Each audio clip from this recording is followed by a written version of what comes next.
Pemakaman satu pasien reaktif COVID-19 di Kota Lubuk Linggau dilakukan sesuai protokol COVID-19 di tempat pemakaman umum atau TPU Tabal Lestari. Kapolres Lubuk Linggau AKBP Mustafa turun langsung membantu proses pemakaman warga tersebut.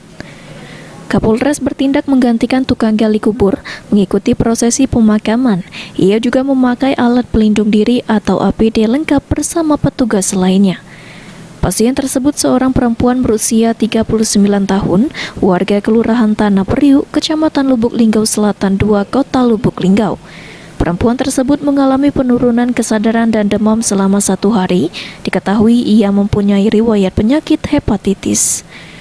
Sebelum meninggal, pasien dirawat di Rumah Sakit Siti Aisyah Kota Lubuk Linggau dan berdasarkan hasil rapid test reaktif, sedangkan hasil swab masih dikirim di BBLK Palembang.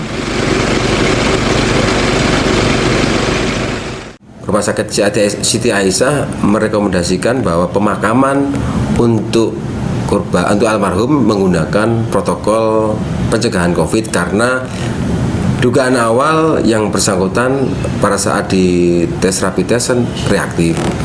Sehingga kami dari Polres Lubuk Linggau bersama teman-teman dari Damkar melaksanakan protokol pemakaman COVID di tempat pemakaman Tabal Lestari.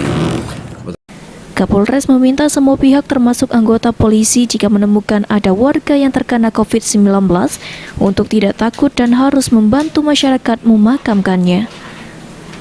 Tri Hajaria, POL TV.